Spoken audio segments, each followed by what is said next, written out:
कभी कभी जीवन में ऐसा समय आता है जब इंसान सब कुछ होते हुए भी खुद को खाली महसूस करता है। बाहर से सब ठीक लगता है, लेकिन अंदर कहीं कुछ टूट रहा होता है। मन बार बार पूछता है, मैं इतना थक क्यों गया हूं, जबकि मैंने गलत कुछ भी नहीं किया। ऐसे ही समय में ईश्वर हमें सबसे गहराई से समझते हैं, क्योंकि वे हमारे शब्द नहीं, हमारी चुप्पी सुनते हैं। ईश्वर कोई दूर बैठी शक्ति नहीं है। वे हर उस पल में हैं जब आप बिना किसी से कुछ कहे बस आकाश की तरफ देखते हैं। वे उस सांस में हैं जो आप भारी मन से लेते हैं। वे उस आंसू में हैं जो रात के अंधेरे में तकिए को गीला कर देता है। नाम चाहे कृष्ण हो, शिव हो, राम हो या कोई और रूप, ईश्वर की उपस्थिति हर जगह समान है। श्री कृष्ण ने गीता में कहा था कि जीवन में जो भी होता है वह किसी कारण से होता है। कुछ घटनाएं हमें तोड़ने के लिए नहीं, बल्कि हमें मजबूत बनाने के लिए आती हैं। हम अक्सर दुख को सजा समझ लेते हैं, लेकिन कई बार वही दुख हमें वह इंसान बना देता है जो हम बनने वाले होते हैं। शिव हमें यह सिखाते हैं कि हर समस्या का हल संघर्ष नहीं होता। कभी कभी समाधान रुक जाने में होता है। जब जीवन बहुत तेज भागने लगे, जब मन अशांत हो जाए, तब थोड़ा ठहर जाना ही सबसे बड़ा उपाय होता है। शिव का ध्यान हमें यही सिखाता है, शांति बाहर नहीं, भीतर मिलती है। हम अक्सर ईश्वर से कहते हैं, मुझे रास्ता दिखाओ। लेकिन सच यह है कि रास्ता पहले से ही हमारे सामने होता है, बस हमें उस पर चलने का साहस नहीं होता।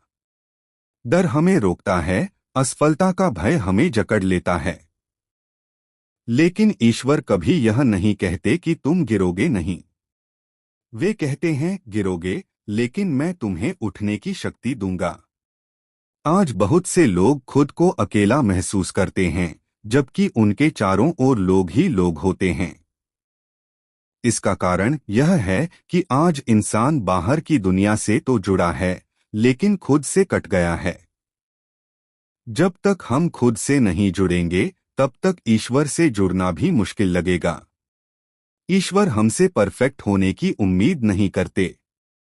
वे बस इतना चाहते हैं कि हम सच्चे रहें, अपने दर्द को स्वीकार करें, अपने डर को पहचानें और फिर धीरे धीरे आगे बढ़े। जीवन एक ही दिन में नहीं बदलता, लेकिन हर दिन थोड़ा थोड़ा जरूर बदलता है। अगर आज आपकी प्रार्थना का उत्तर नहीं मिल रहा, तो यह मत सोचिए कि ईश्वर ने आपको छोड़ दिया है। कई बार उत्तर नहीं में नहीं, अभी नहीं में छिपा होता है।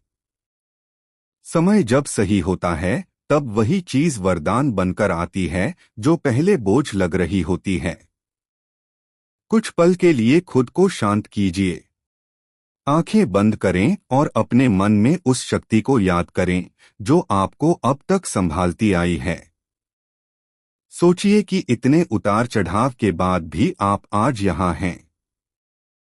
यही सबसे बड़ा प्रमाण है कि कोई शक्ति आपको थामे हुए है। जीवन में हर किसी की यात्रा अलग होती है। दूसरों से अपनी तुलना करना खुद के साथ सबसे बड़ा अन्याय है। जो आपके लिए है वह आपको मिलेगा, लेकिन अपने समय पर। ईश्वर कभी किसी को खाली हाथ नहीं भेजते, बस देने का तरीका अलग होता है। जब मन बहुत भारी हो जाए, तब यह याद रखिए कि यह अवस्था भी स्थायी नहीं है। जैसे रात के बाद सुबह आती है, वैसे ही हर परेशानी के बाद राहत भी आती है। भले ही अभी दिखाई न दे, लेकिन रास्ता बन रहा होता है। यह संदेश उन सभी के लिए है जो अंदर से थक चुके हैं, लेकिन फिर भी हार नहीं मानना चाहते। ईश्वर उन्हीं के सबसे करीब होते हैं जो टूटने के बाद भी चलने का साहस रखते हैं। विश्वास रखिए, खुद पर भी और उस अदृश्य शक्ति पर भी जो हर पल आपको देख रही है, समझ रही है और सही समय का इंतजार कर रही है। जब आपको लगे कि सब खत्म हो गया है, तब समझ लीजिए कि ईश्वर की योजना शुरू होने वाली है। अगर यह संदेश आपके दिल तक पहुंचा हो तो इसे आगे बढ़ाइए। शायद आपकी वजह से किसी और को आज थोड़ी शांति मिल जाए। और यही सबसे बड़ी सेवा है, यही सबसे सच्ची भक्ति।